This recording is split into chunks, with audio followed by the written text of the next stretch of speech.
So, hello and welcome to Radar Radio. Hello.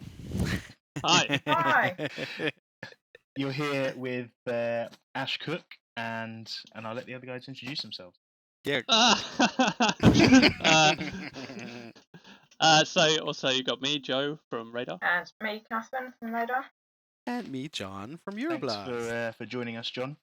How are you doing amongst all this craziness at the minute? I'm actually doing okay. I think it's my 10-year anniversary for home office. So at least on the work front, it's surprisingly normal for me in that regard because I'm just at my desk and working. So that's pretty normal. But other than that, crazy times. Holy shit. Yes, and yeah, it's. I mean, I've been in isolation for well, it was just under 2 weeks, and then I decided to come down and visit my parents. But as a result of that, we've had a lot of time to discuss things that are happening in the industry right now between us, and it's also been a great time of reflection in terms of what's going to happen with events going forward in this current climate. Oh yeah, for sure. Uh, yeah, it's the first time ever something like this remotely has happened, and yeah, it's crazy. How has it been in the UK? I wonder. Like, I mean, I'm here in Germany. I'm obviously close connected to the UK, and I will be moving to the UK soon. But I have no idea how hard I mean, it has hit. from one thing that we are built for as Brits is queuing and going down the supermarket, everyone 2 meters apart, taped on the floor. There's a part of that I thought everyone here would love because this is what we do. We queue. We're a nation of queuers, orderly. We're good at it. Oh, You'll see. You'll see soon. Yeah. I'm curious. I'm curious to find out. I didn't know that was a specific thing in England or the UK. Oh, I went to Barcelona once, and everyone got off the flight, and everyone who wasn't English rushed to the front of the queue, and everyone who's English just stood in a row, just tutting. Okay, so it sounds like Germany actually. Yeah, I can relate to that. So I will feel at home for sure.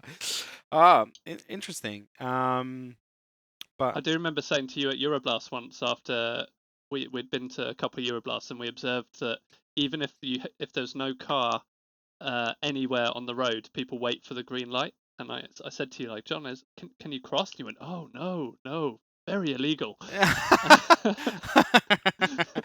yeah. I mean, conformity is a thing here to a certain degree, for sure. I was surprised that when the regulations happened here, that people have to social distance and isolate, that the streets went empty so quick. I mean, it took a couple of days. People have to adjust, but I was very impressed. I was expecting more people not caring about the rules. So, yeah, so that's going pretty well, but it's crazy. And have you noticed how good the air quality has become in the past week or so? I live in the city actually, but I can't say I have noticed, especially as I then came down to Cornwall, which is by the sea anyway. It might be different for Catherine and Joe though, as obviously they live closer to London. Okay. I mean, I same with Catherine. We're both quite remote, really, aren't we? Yeah. I live in the middle of nowhere, and I mean, I've been self-isolating now. I think I'm nearly on a month because, in spectacular fashion, I decided to go freelance just before all this kicked off. and in the grand scheme of things, I'll look back on this one as bad timing. But my girlfriend is also incredibly high risk, so I mean, I think I've been out 3 or 4 times in a month now. I mean, we go out every day for a walk, but we go into the woods where there's no one. I barely see a spaniel. So What's it like in specific. autumn? Yeah, that's really important going out every day. But yeah, cool. Yeah, we got a badminton set, so we're getting competitive. And yeah, I just wanted to kind of explain that this is a fairly new idea to us, hence the somewhat fluid and improvisational format that we're taking. But And the ropey recording facilities as we're all in our own yes, home. But yeah, John, obviously we've you're our first guest on our first podcast, and Yay! we just wanted you to tell us a bit about Euroblast, as it was such a such a big inspiration for Radar Festival. So how did how did Euroblast originally start all those years ago? Yeah, it's been a while. This is, I think, our 12th year. So we started in 2008. Daniel and me, we both played in bands. Both drummers had our own, idea of what we wanted to see, basically. And Daniel had done no concert before we started Euroblast as an organizer. I have organized two shows, which were both involving my own band. And then, but we had this passion already for like metal music, general modern metal music, and nobody was inviting the bands we really liked, and also nobody was giving local bands a platform or regional bands. And so we were like, oh, we either moan or we do something about it. So we just started Euroblast. And in the beginning, it was literally just local or smaller bands, but we've somehow called it Euroblast already, which is crazy. Thinking about it now, like, wow, why would we call it like that when our idea initially was not to do like a festival of national or international relevance. Our idea was just like, hey, cool, let's invite bands we like and see what happens. And then it went within a couple editions from regional to national and international bands. And um, so it's a bit like self-fulfilling prophecy, probably, which. Do you think that's also something to do with kind of the broader European mentality, being Central European? Yeah, can be. Yeah, for sure. Yeah, absolutely, absolutely. And I think for me and also for Daniel, I know for sure we've always been like very. We didn't care about like nationalities and all that, nations and all that stuff. Like for us, the European idea of like coming together and connecting um, has always been like so natural, so automatic. I don't know. Probably it's extra because of like Germany was separated for 50 years after World War II, and so this coming together, reuniting, um, or being part of something bigger plays a bigger role here. Maybe, I don't know, but yeah, it was definitely very natural.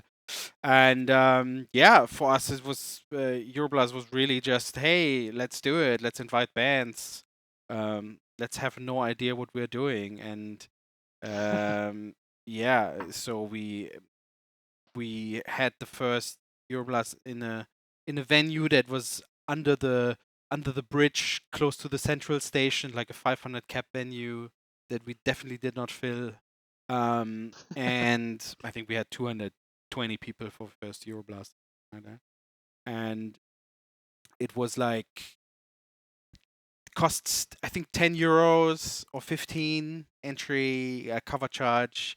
We had our girlfriends, ex-girlfriends, doing the bar, and literally everyone working there was recruited, and our rehearsal space was also there in next to the venue. So my rehearsal room with my band was one backstage room, and then another room was another backstage because there was no backstage facilities.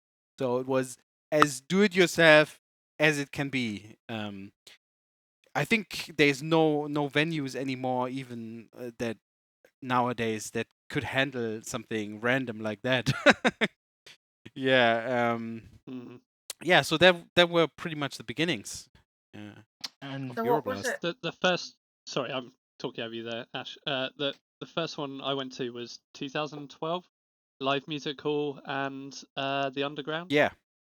And the vibe was just incredible. Like you said, as it's a festival about international boundaries, and we suddenly, found ourselves we were chatting to Jeff Loomis in the day, having a beer with him, Yeah. which kind of blew all of our minds. Yeah. Back in the days when he was still drinking alcohol. Yeah, we bought him quite a lot of beers. Yeah. Yeah, for sure. Yeah.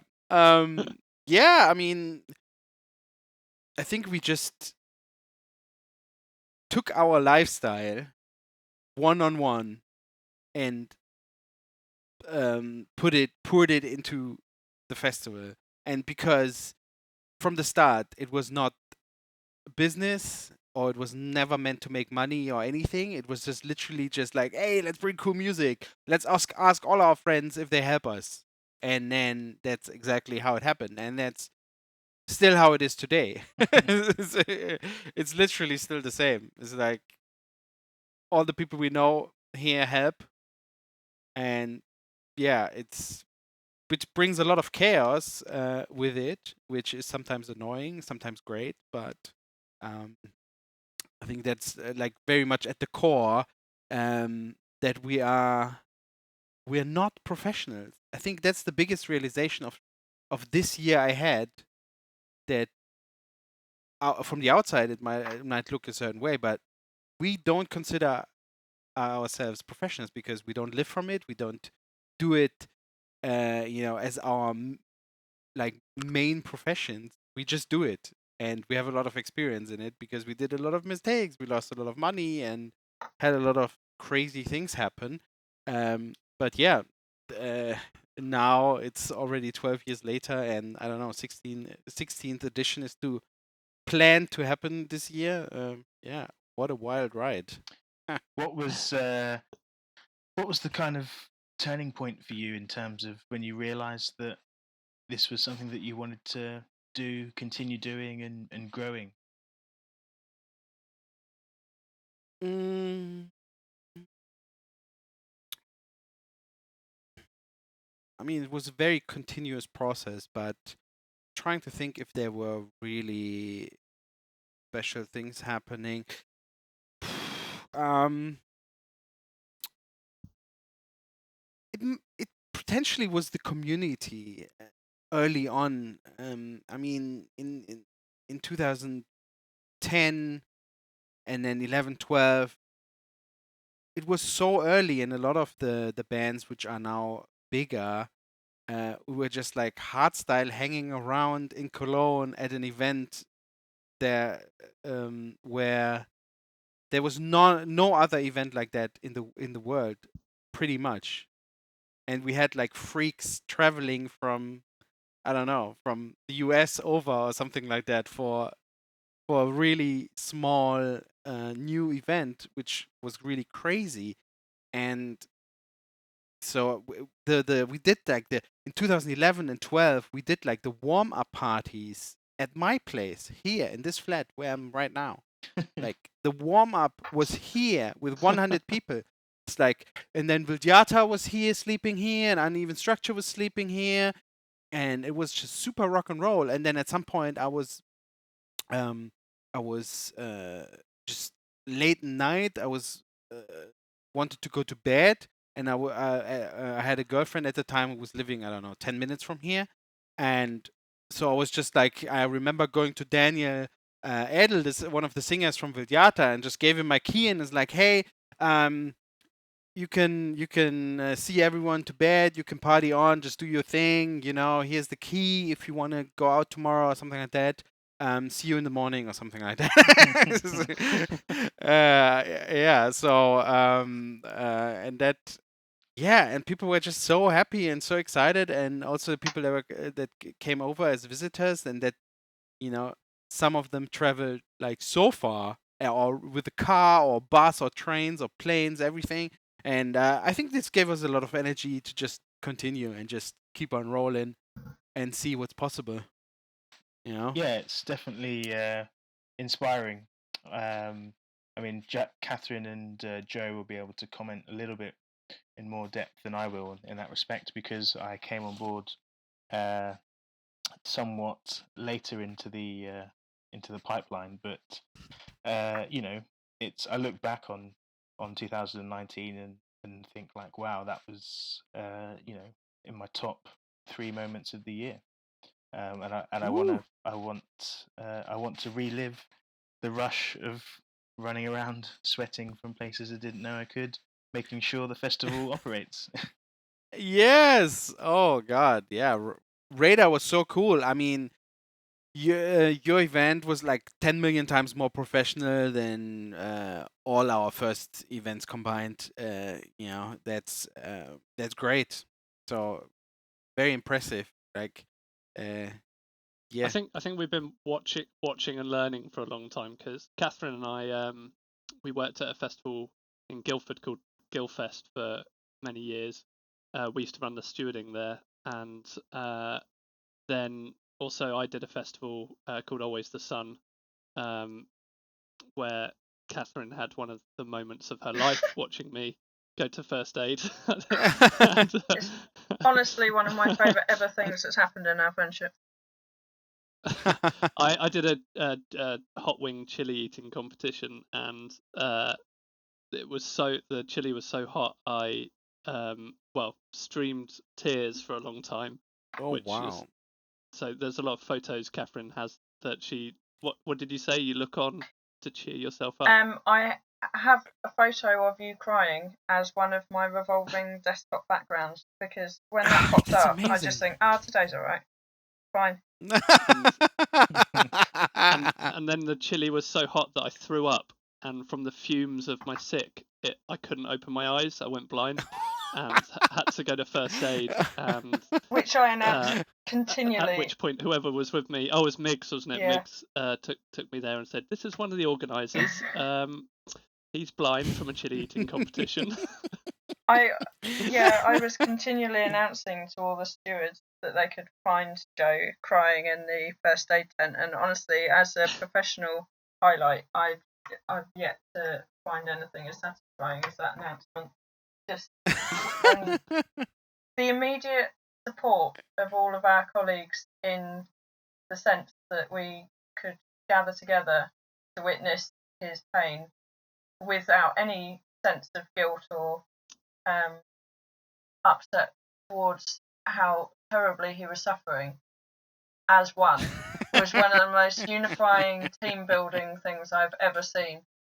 And as someone that is sort of normally, one of my roles in Radar is to help make sure that the team is a consistent unit. And I don't know, thank you for this actually, Joe, because I might make you do it again, simply so that I know how much that unified everybody and brought us all closer together, and that's exactly what you need in a team. I can't actually eat hot chili anymore after. You couldn't after eat it doing before. that. No. I came third. Third was respectable. Oh my God. Yeah, crazy. But getting back to the point, yeah, because of that, we'd sat and watch and learn, and we'd been to Euroblast. I mean, I've been to every Euroblast since 2012. We both toured. We had an idea of how to do it. I think naively I thought it would be easier, but it wasn't as hard as I thought as it could have been. Not as I thought it'd be, as it could have been, because of everything we learned. It could have been a lot worse. And if we didn't have Ash, we probably would have just been there with 20 people and a big debt we would never have been able to pay off. Ash is our marketing guy, for anyone listening that doesn't understand. Thanks. Yeah, and if you came to the festival and know about it, then that's because of Ash. Yeah. I was Yes. just going to say, so out of interest, with all of this, the coronavirus stuff going on at the minute, is this potentially, hampering any Euroblast plans? I know from a Radar perspective, we've got a few options that we're exploring, but we're not going to be making a decision just quite yet. Yeah, it's the same for us. I mean, right now everything gets cancelled um till I don't know June probably. Um, in at least in Germany, I think most events till June are now kind of canceling already. Wimbledon in July went today. Yeah. Yeah. Oh, wow. Yeah, it's. I mean, it's for us the breaking point. I think that's for the most events here, at least, is like the 3 month mark, for sure. Um, so 3 months before the festival, that's really when we want to know, or will for sure 100% take the decision to go ahead or not. Because that's the time when you have to really get into the logistics and order things and organize on-site things. And uh, n- at that point, we have to see like where the crisis is.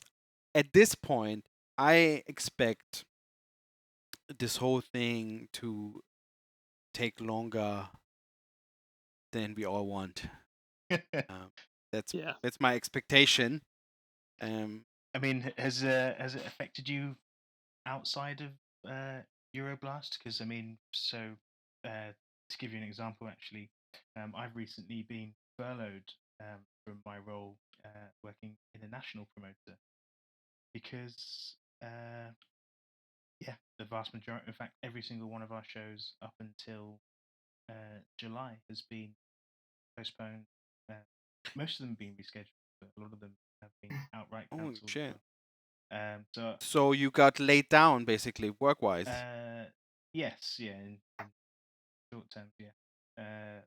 But you know, the government is looking to help. But like Joe said earlier, with his poor timing of choosing to go freelance, um, you know, it affects us because we can't put shows on.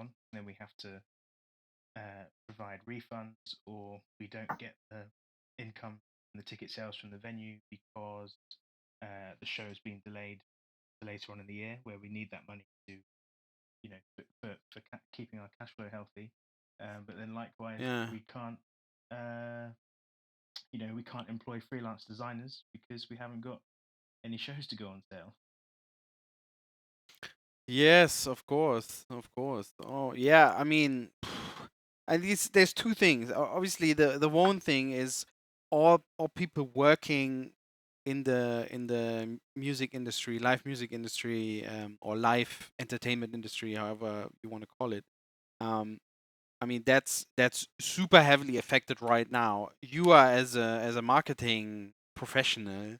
I mean, there's nothing happening right now for at least I don't know another 2 months, 3 months. Who knows? Yeah, I was scrolling through Facebook the other day on my phone consistently for quite a while just to see if any promoters or festivals or venues were running ads on any shows or you know at least rescheduled shows. But everything has been cancelled, and not one promoter was taking the risk of spending any money trying to push tickets in the current climate. I mean, part of me thinks that that's obviously uh, a lot of feeds will be heavily saturated with news and obviously you know memes in relation to Mm, what's going on, because you know a bit of humor can help. But yeah. you know, I mean, are you planning on advertising still in this climate? I mean, we've announced a couple of new names because we have not announced our full lineup yet, and we will continue. End of this month, drop a couple of more names. Um, yes, of course, people are not really buying tickets. We sold a couple of tickets, but nowhere near as before this crisis, obviously. And I don't feel comfortable like really hard pushing marketing budgets because that's exactly the money that's not gonna get refunded in any way or shape. Um, like it's very easy to say, hey, we're gonna move or cancel or move the festival to next year, and then people can just get a refund or the ticket stays valid for next year. Yeah, You know, um, but I know 100% that if we move it, we will not move it to another date this year, a month later or something like that. I already see everything super hardcore saturating towards the end of the year in terms of tours, shows, festivals, everything.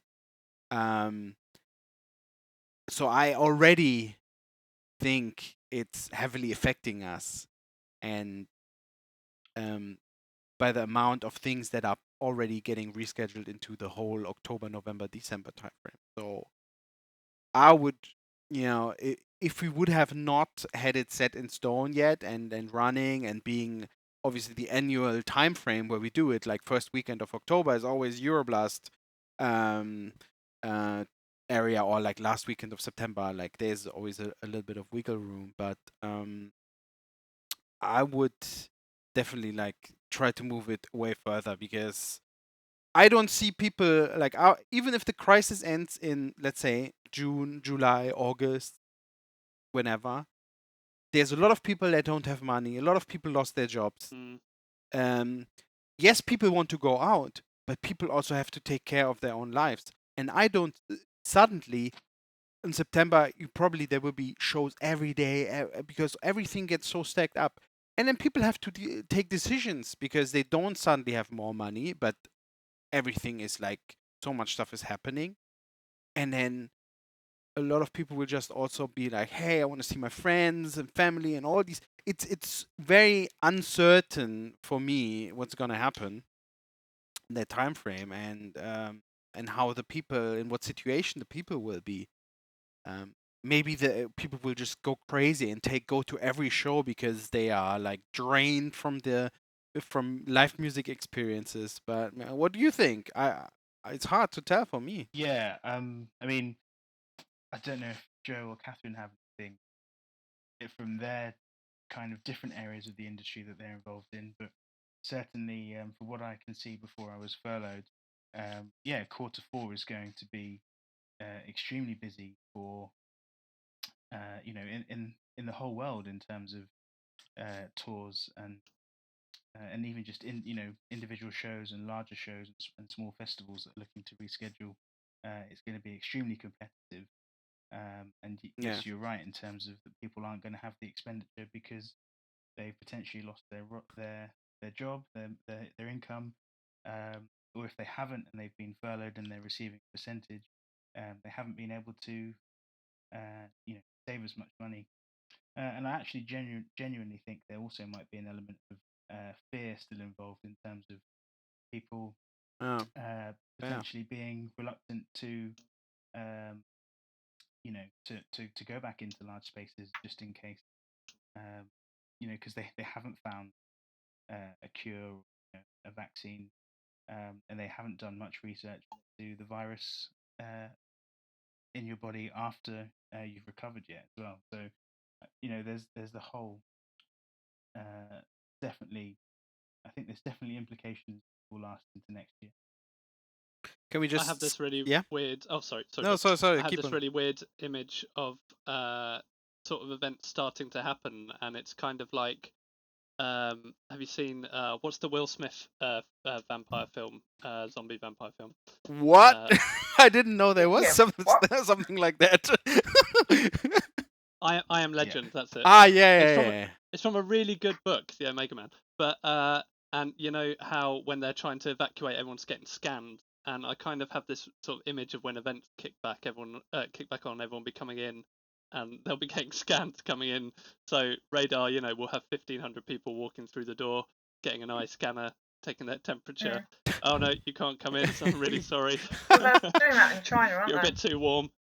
Yeah. Yeah. That's kind of what pops into my head when everyone sort of says about the industry restarting. But I guess it'll be. I've been monitoring quite a lot of groups, especially the UK venue groups, and someone said really succinctly the other day that they felt that the big top of the food chain promoters, they're going to push it back as far as they can legislate the risk. So I think they're all looking at end of the year or even Q1 next year.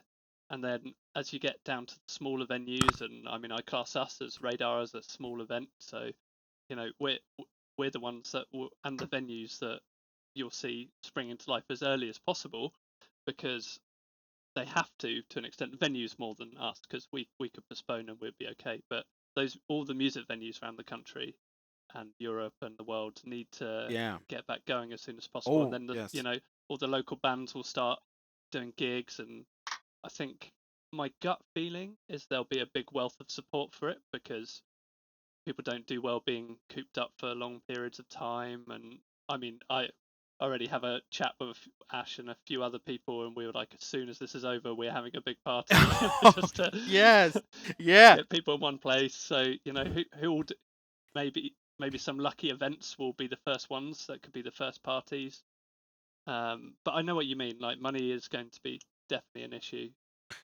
Yeah, I totally agree. Like in terms of shows, and I would differ here, like venues and individual shows, probably with festivals, because like we have at least at Euroblast we have about 70% international crowd and no 30% international crowd at this point and 70% Germany, Austria, Switzerland. Let's say like German speaking. That's um and the the I don't know how that percentages work for radar, but for us the big challenge is that especially international mobility will be very limited. I have no doubt that when here the clubs open again, it will be like end of the world kind of parties, I have no doubt about it. Or when there's shows and there's, like as you said, the first local shows, or there's a small tour or any kind of tour coming to town, people are just storming there and gonna have biggest night out. Absolutely. But that's also much more on short notice. For a festival, is a lot more planning involved, a lot more also travel planning, especially it yourself. You book your flights early, you book accommodation early, all these kinds of things, because you have to take vacation from your work as well potentially, and it's a couple of days or a weekend. And yeah, I think it's a different scenario to like the clubs or tours or something like that. At least I would see it Yeah. like Yeah, that. totally. I think for us, we, again, like you said, 3 months is probably. We were discussing it earlier today, and we kind of felt, look, we can leave it a few more weeks, see the lay of the land, see how bad things are getting. Then are we going to postpone? We're going to move to next year. Everything's up. Everything's Yeah. up in the air at the moment. I think. Sorry, what I was more hinting at is maybe there's a chance to do something bigger, more short notice, when you're the Aye. size of like Radar or something. Yeah, yeah. Yeah, I think as it's someone that runs a venue, which is predominantly with smaller capacity, because it's only a couple of hundred cap, I know from my own experience, having run it for the last 13 years, that I can throw a gig together, say, in 2 or 3 weeks and advertise it sufficiently.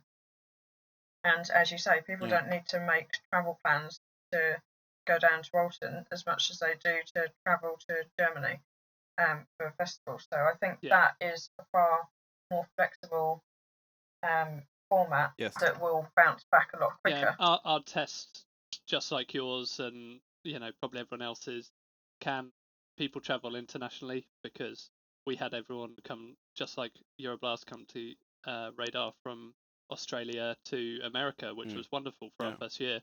And we got bands, we got people come from all over the world.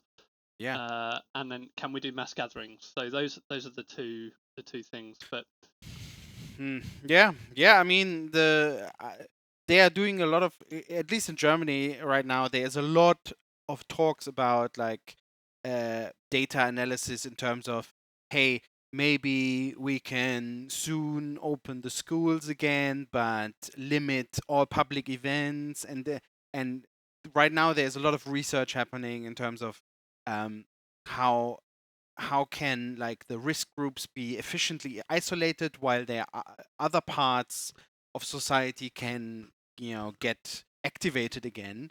So, and I would guess that events, live music and all that kind of stuff will probably be limited a bit longer, because they maybe the politicians see it as non-essential or maybe a risk factor. I don't know. It's pure an assumption, but um, I yeah. think we should put on a gig where everyone has to stand 2 meters apart in face masks.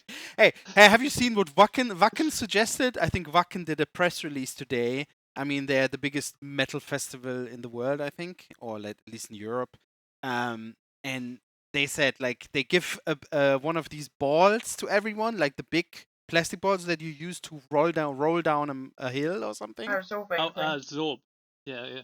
Yeah, these bubble balls or whatever, and yeah, exactly. And they made like a press release and said like they just give everyone something like that, and then it's gonna be fine, you know. I would like to point out that Radar led the way with this by booking Black Futures because they turned up in hazmat suits already. You mean Sleep Token? Yeah, no, fair enough. Yeah, but then you can't track who Sleep Token are if they actually had any of the virus because people are not meant to know who they are, so you can't keep Yeah. their sort of performance in terms of tracking where the virus is. So Black Futures in the scheme of things are a safer hazmat group. That's true. I have to say, Sleep Token were probably my band of Euroblast last year. Thought they were just incredible. Yeah, awesome band. That went down really well. I really enjoyed that. Yeah, very. Sorry, but yeah, I like Black Futures. By the way, I like it. It was a cool thing, but that whole secret show, secret act thing. I mean, we did it a couple of times at Euroblast, and one time it was great, and one time it was shit. But that one time with Uneven Structure, that worked so well. Yeah, that was great. I actually clocked that it was them. I'd nipped through backstage and I saw the telltale dreads out the back of a mask and went to the bar and someone was saying, "Oh, I think it's this, I think it's that," and I bet them a beer that it was Uneven Structure. I didn't collect it. I felt bad, but yeah. No. Yeah. I mean, I've thought about so much about that topic. I mean, that's really off topic right now, but I've spent so many hours thinking about the whole secret acting and when it makes sense and it always returned that it only makes sense if it's a band that everyone likes that for some reason you cannot publicly announce. It's That's like where I landed in the end. Like, yeah, I totally agree. I mean, what we wanted to do was just have something a bit out there that people weren't necessarily expecting, but we didn't quite realize to the extent where people start to believe that it's something they really want it to be. yeah, exactly. And That- obviously, it started getting around. It was Sleep Token, and we even said on Facebook, "It is not Sleep Token." And other people go, "Oh, it's Tesseract." We're like, "Oh, but we're not going to spend that money on Tesseract. We're not an yeah, well, imagine. Yeah, I mean, it works if it would be really like years back. I had very brief contact with the guitarist from Deftones, like because he was really into that whole metal thing. What's his name? Carpenter or something. Stephen like that. Carpenter. Yeah, Yeah. Stephen Carpenter. And because he was really into like this whole upcoming wave. I think it must have been 2014 or 15. And I was joking like, "Hey, let's do a secret show," you know? It's like and that I mean that's the stuff of dreams. If you can really convince like a really big band to just be like, "Hey, you just play there and let's just make it a shocker," or something like that. I mean, obviously it did not happen. Would be hard to pull off, but it would be great. I mean, if you go a couple of years and then Tesseract gets mega massive and they play only 5,000 cap venues and you have a 2,000 cap venue or something like that, and then they just say, "Hey, you know what? Let's not announce them." It's they I don't know. Maybe they are up for like a cost efficient deal because their name gets also not used for marketing purposes. They play for costs or whatever for fun. I would add actually that they used to play at my venue quite extensively, and they're good friends. And the last time they played at my venue, they were too big to be able to announce that they were playing there, and so did for a birthday party that I was organising very kindly. But I wasn't allowed to say that they were playing there for obvious reasons. So we made the artwork obvious that it was them to anyone that was fans. They called themselves Hyperview. And the only actual problem that I had was a massive Tesseract fan who popped up on the event and accused me of ripping off Tesseract by booking a cover band of Tesseract, which meant that they wouldn't get the royalties, the money, etc., etc. And I was at a loss to how to deal with him. And I'd actually spelt out Tesseract in acrostic in the event because they said, yeah, that's fine. And it was sort of verbally, locally, it was a very open secret. But obviously, it just couldn't be published online in that sense. But it was one of the most awkward possible things of, the members of the band and I looking at these comments, just thinking, well, I don't know how to address this one. No, I'm not ripping off Tesseract. It's all fine. They're not upset with me at this point. Yeah, great. That's But great. he did. In fairness to him, I would add, he came up. He came to the gig and then he messaged me afterwards and said, "Yeah, that was a great gig," and was really nice about it. I think he felt a little bit silly, but I did really enjoy those messages. That's very positive. That's a positive experience. Yeah, exactly. Yeah, no. Well, speaking of positivity, we're going to move on to a very positive section in a second. But before we do that, John, I'm just going to ask you about Vola, because you work with Vola a bit. Yes. They are one of my favourite live bands, and a friend of mine, we were at Euroblast last year, and he was like, "Oh, I'm not sure about them. I'm not sure." Dragged him over. He was watching it. I was singing every word of Alien Shivers to his face, and he turned around afterwards. He was like, "What an amazing band." What's it like to work with Vola? Like, what have you got planned in the next year? Oh, I mean, I've been managing Vola since February 2015, so it's more than 5 years now. It's great. Wow. Yeah. So, literally, been a great journey, but I love it. I mean, at this point, I only work with bands where I 100% like them on a human level, and also like the work attitude, the music. I mean, it's a big mix, but you know, in my earlier manager days, I also worked with bands that were more difficult and or more complicated on a human level sometimes, or more like high maintenance. And Vola is an incredible democratic band. It's crazy. It's like they are really democratic about things, like literally 100%. So they do vote on certain things, and then there is a majority vote, and that will be done. 100%. Mega democratic band. Unless it has to do with certain musical things, then it's then King Asuka.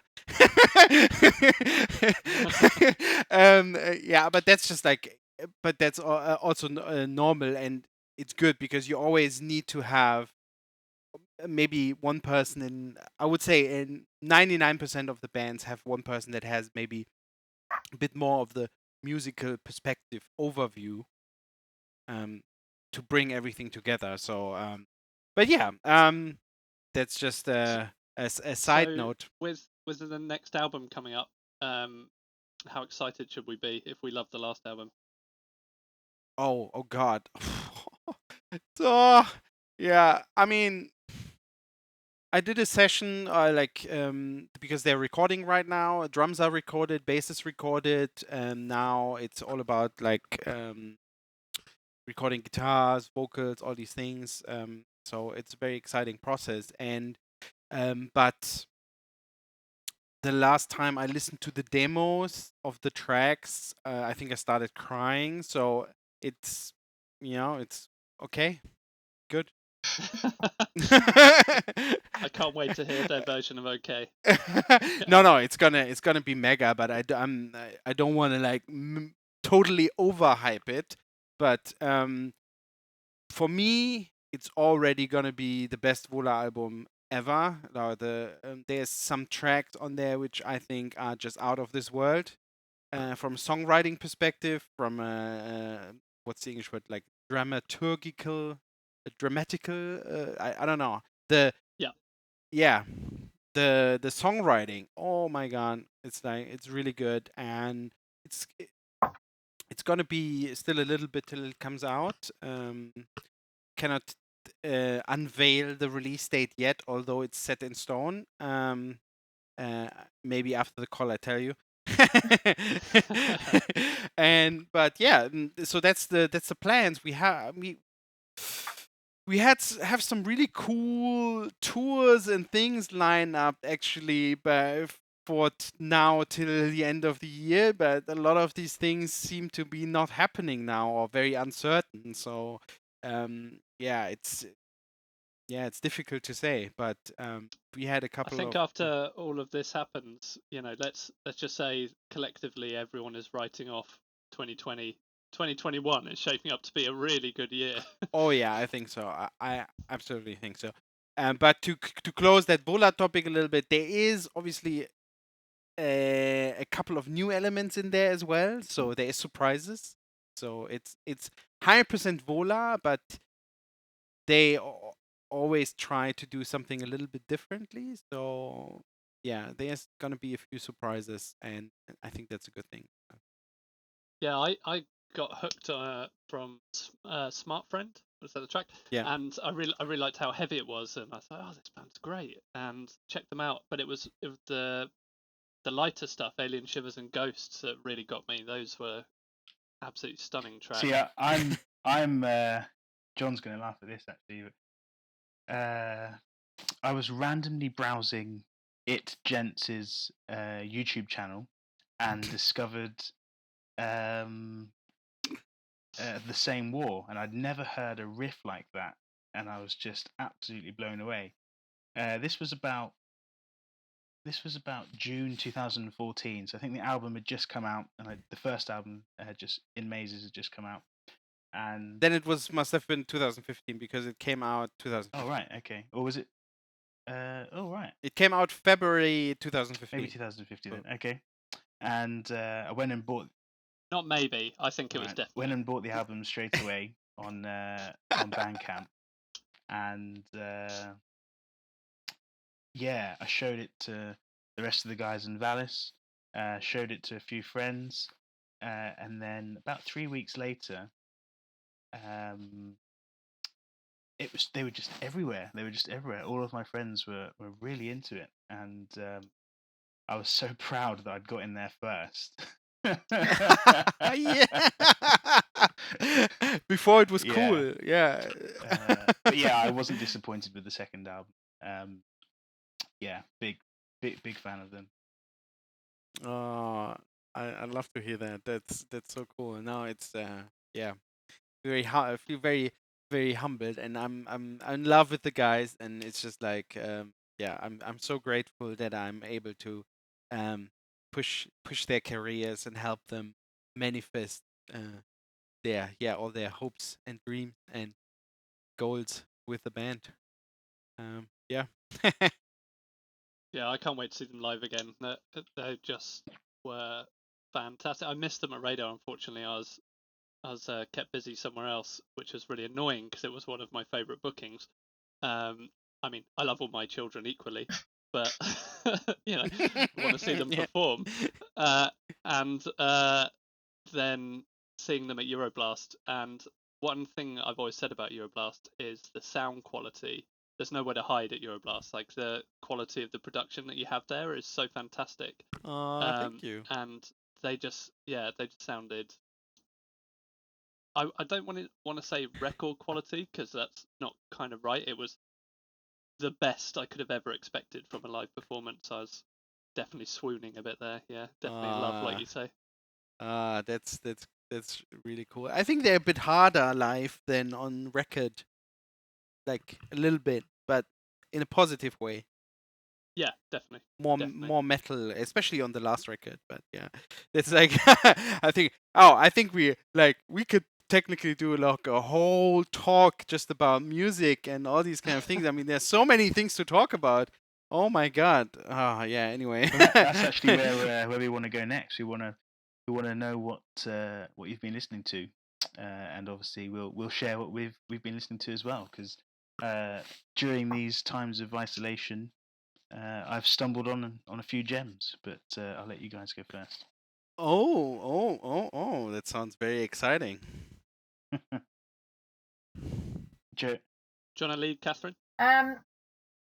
Yeah, I suppose in a really honest capacity, I haven't been listening to music a huge amount in the last week because I think I found it a bit hard having had to close my own venue and then have a lot of upheaval with sorting a lot of things in regards to radar. I think I know that I associate music quite a lot with sort of emotional states and that sort of thing, and I feel fine actually. I don't mean this isn't a very odd cry for help. I feel fine, but I just found it really comforting. I've always listened to podcasts quite a lot, and Adam Buxton coming back a month early to cheer up the nation in his own way definitely helped, and found that really interesting.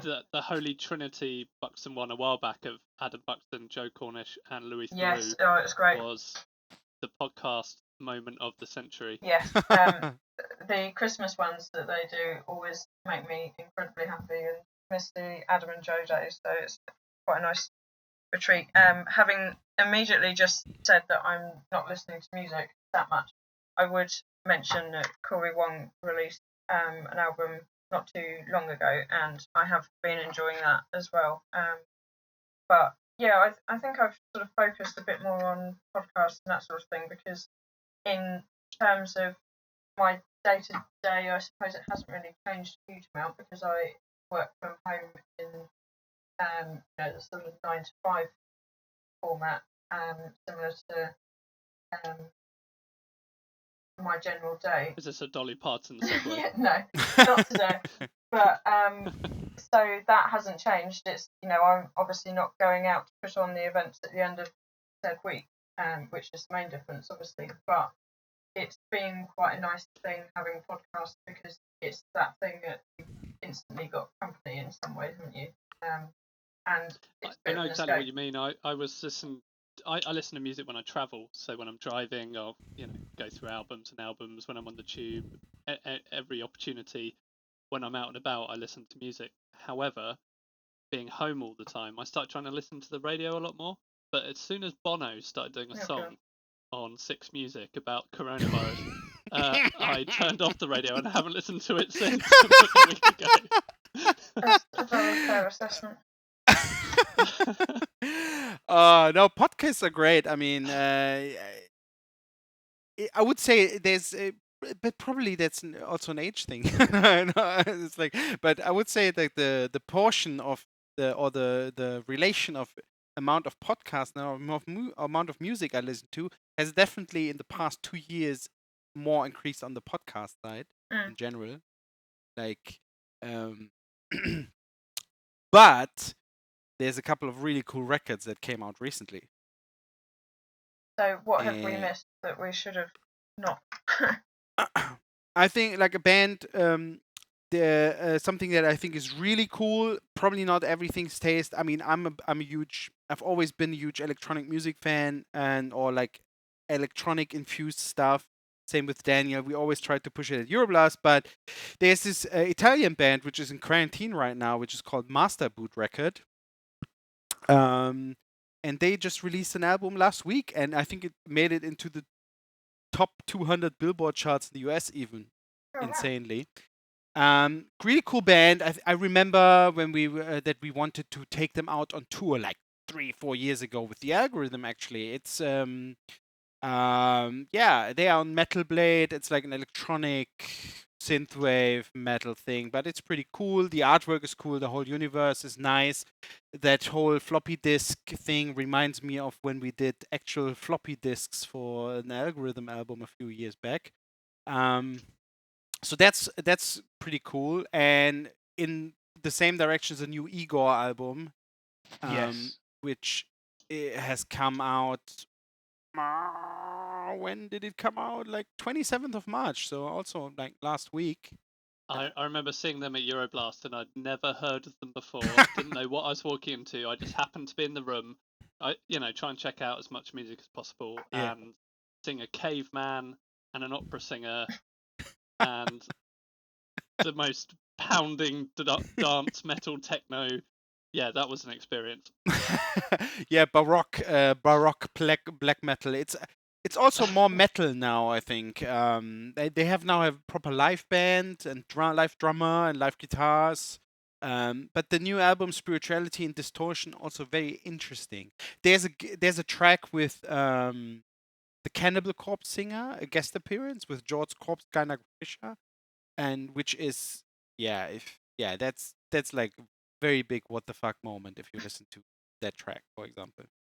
I think going back to what you were saying about the lessons learned about secret acts, I think what I felt watching Igor for the first time at Euroblast was kind of what I wanted for Black Futures.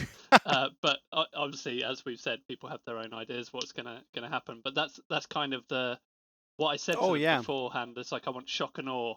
Come out full stage production. They had all of their hazmats. Wanted to be crazy. They were well up for it. And I think it went well. To be fair, but it wasn't going to convince everyone. If everyone just known it was Black Futures, they probably would have just watched and enjoyed Black Futures the same way I enjoyed Igor. Yes. Yeah. Good point. You have any like the hot stuff? Give me the hot stuff. Some new music. I want to take something from this podcast which I can listen to afterwards and be like, yes. This week for me, it's been The Scratch, who announced their Couldn't Give a Rat's album early because everyone's in quarantine. That's such a good album. Love The Scratch. There's comedy in there that I don't understand because it's really Irish, but the music and the beat of it is fantastic, and they're hilarious. And Lango, who was in Monuments for a Stretch, is just the nicest guy you'll ever meet. I remember you saying about that in the week. Actually, I will check that out next week because I've really enjoyed. They're definitely a band that you've recommended to me a lot, Joe, and every time I've listened to them, I've really enjoyed them. So thank you for that reminder. Their videos are absolutely gold as well. Just so they are called The Scratch now. Yeah, The Scratch. I think they all used to be in Red Enemy, but now it's sort of traditional Irish guitar, really fast paced. No, very few electric elements. Like they've started to have the old electric guitar in the latest album, but only for a very short period of time. And then it's just sort of the lyrics are all Irish comedy gold. Oh wow! And I used to really like Red Enemy. I still enjoy their music. They're a lot of fun. But I guess probably that Igor album. I've had that on for the last 5 days. It's been fantastic. I've not heard. It's crazy, I've isn't not it? heard much like that. I'm trying to think. Actually, probably my favorite discovery at the moment was a band called. Apparently, it's pronounced Satyr, but it's spelt satire, and that's Satyr. And they released an album called Locus, I think a couple of weeks ago, and it's just for me, it just sounds like the perfect blend of math rock meets prog metal. How are they spelled again? Satyr. I would have read that as satire, but on their page they say that it's pronounced satyr. But it's so fun. The big singles. I think it's track 9 on the album. Can't pronounce it, that that just absolutely, I just didn't know what to expect. Amazing singing voice, really good screams. The tones they were getting out of Telecasters and Parkers were, I was just impressed. And then the timings were all over the place, but it had catchy sections. The drummer looks, you know, the drummer looks like a child, and he's absolutely. I just wasn't expecting that. I hope he's not listening. Yeah, he looks like a child, and it just absolutely smashes the kit in. You know, one of their songs has got more ideas than most bands in the genre put into an album. It's it's not an easy listen. You definitely have to be in the right mindset to. So it's like Frontiera. Yeah. Different, yeah, but it's like that's like when you said something, something that's not easy to listen to, then the instant thing that comes to my mind is Frontiera. Yeah, I find them. It's like having a panic attack. I always have to walk out whenever I see them live. I saw them at Euroblast, so I got through about halfway and went, no, Yeah, gotta go outside. Same with Panzer Ballet, who you have yeah. this year. They just so confusing listening to their time signature changes. It's hardcore, yeah. It's crazy. But yeah, fine. So, Frontier is one of the I really like them. Great dudes. And also like their attitude, how they approach their whole career, and as like something on the side beside their actual careers, intentionally. Um, but also like for me, it's too much. That's the kind of music that I would play to annoy my neighbors, you know, and because I think it can be nerve wracking, especially if you are not into like this whole math and that kind of stuff, you know. And it's really interesting because when I listen to, for example, Humanity's Last Breath, that's for me really relaxing. It really relaxes me. It makes me happy. It makes me smile. I get in the greatest of a mood, and then I listen to Fortira and I get stressed. And yeah, it's just interesting how different of although a person not listening to metal could listen to the bands and be like, oh my god, this is the same stressful stuff. For me, it's totally different. Yeah, it's funny that, isn't it? I was talking to someone the other day, and I was sort of reminiscing that when I was at school and Slipknot first came out, and it was the heaviest thing anyone had ever heard. Like, what was this? And now I think of Slipknot as quite light on the spectrum of heavy. When you're talking about one end, you've got, can't think off the top of my head, but there are the Frontieras one end. Slipknot's somewhere in the middle. Pop music at the far left, or opera. One band I've really got into lately that I discovered by chance the other day were Wheel. Great band. Yeah, it's kind of like if Tool and Carnival. Carnival had a baby. Yeah, thank Have you. you not seen them last year, Blood? Yeah, they were good. Carnival. Totally missed them. Nope. Sorry. Yeah, and Natif did the sound for them, our second stage guy, and they were so impressed by it that they took him out on tour as their sound guy, which I think is pretty cool. They've Really they've cool. just kind of they've become quite popular over in the UK as well. Where are they based? Finland. Okay. They have the same management as Apocalyptica. Ulysses, great guy, by the way. And they are now, they're also from Finland. I think they had some dates planned also with Apocalyptica, which now don't happen, of course. But very, very cool band. They definitely make a bit of a stir right now, Nice. I feel. Well, I think we're just over an hour now, so we don't want to take up any more of your precious time. I was just going to say very quickly, as we're all sort of openly, and I mean beyond the four of us, coping with life as it currently is, I'd be interested from my own point of view, and I think it would be interesting to other people. So, in regards to the current viral situation, what's the best advice you've heard, and what's the worst advice you have heard in regards to just getting through all of this?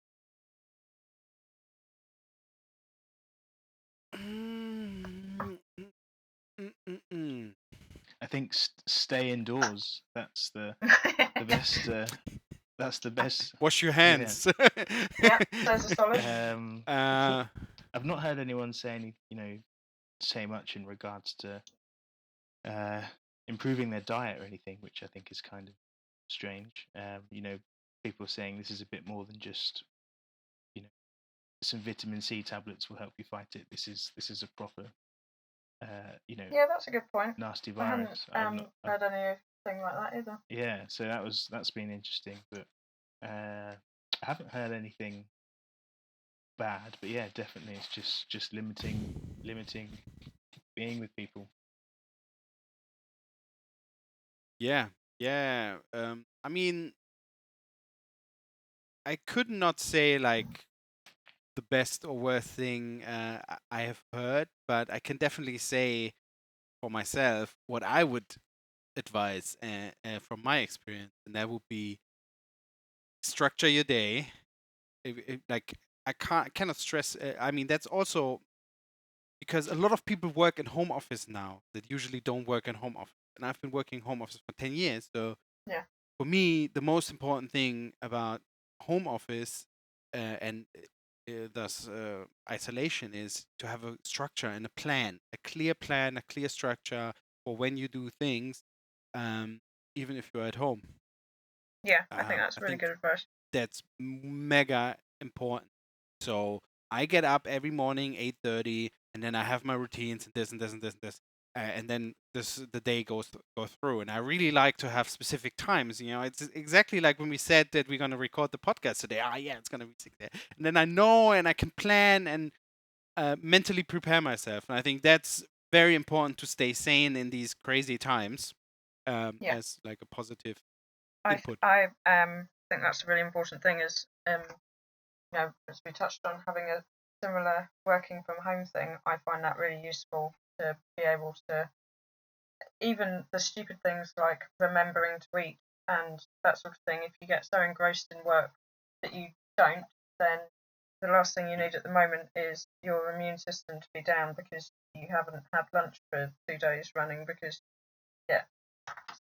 set in what you're doing. So having a routine like that is far more important than you think it is sometimes. So yeah, I think that's a really solid point. And I mean, and the other thing is like, which is like more the negative, not negative, but what I found crazy is that I had to tell so many people in my more than I had anticipated in my surroundings or family how important it is to now like isolate more like strongly and not meeting a lot of people, even if it's family. That that shocked me a little bit. Not in a like in a bad way, but I have been a bit on a crusade, telling people like, yeah, you should. I mean, it's nice if you can meet a person a day or something like that, but if you over a week still meet 10, 20 people, then It it's adds too up. much, and it's not gonna slow down things like we want to. Yeah, I think that's a very good point. Yeah, it's a The more we strange do thing it, to say when we're all of us sat here working in the industry of doing events with people, and we're all sitting here hoping that no one sees other people for a little bit, so that we can keep doing what we do and everything can get back to normal. yeah, because the more we do it early on, the quicker we'll be able to get back to what we want to be able to do together. So that's Yeah, the I want logic to of be it. at Radar Festival, not be an organizer, have a lot of drinks and all that kind of stuff, have the best time, look at you being sweaty and stressful running around and be like, I don't know if they do that right now, and I can just enjoy myself. Bye. Yeah, same with us at Euroblast. This works 2 ways. Yeah, that's the best thing when you know the stress and everything that's involved in it, and you can just be like, I don't have to do anything right now. That is the dream. Well, Yeah, so it is a really strange moment. I mean, I was saying to someone the other day, I haven't stopped really. I haven't had a proper holiday since 2013, where I last took a couple of weeks off, went on holiday. I've obviously had holidays, but I use them to go to festivals and stuff, which isn't really a holiday. And suddenly I have all this time on my hands, and not as productive as I was when I was trying to make the most out of every second of every day. So as you said, like the importance of trying to get everything into sort of a clear way of doing things every day. I mean, I thought that I was probably on nearly 5 weeks earlier, and I was talking to my partner Jodie, and she said, "Well, the lockdown's only been about 7 or 8 days," and I was like, thought it was a lot longer than that. Oh yes. But I mean, it's also worth saying, so there are so many people in a worse position. I've been talking about my position, but so many friends of ours out in the industry which was one of the first industries to go down, that probably are worrying a bit, but hopefully it's not going to last forever. Yeah, and hopefully the UK government will support people in any way or shape, financially or with other things. That's what I really hope for. They're doing better than I thought they probably would, but not as well as I hoped they would. If that makes sense. yeah, I think that's a fair assessment. I'd agree with that. It's a lot more socialist than I expected, but it's lacking in some practical manners. Sounds like politics. Yeah, We'll save that one for another podcast. yeah. Yeah, exactly. The politics podcast. All right. Well, Great. thank you very much for your time, John. Yeah, thank you, John. Absolutely. It was a pleasure. Always a Thanks for pleasure. having me. Until next time. Stay safe and stay indoors. Yes. Wash your hands. Yeah.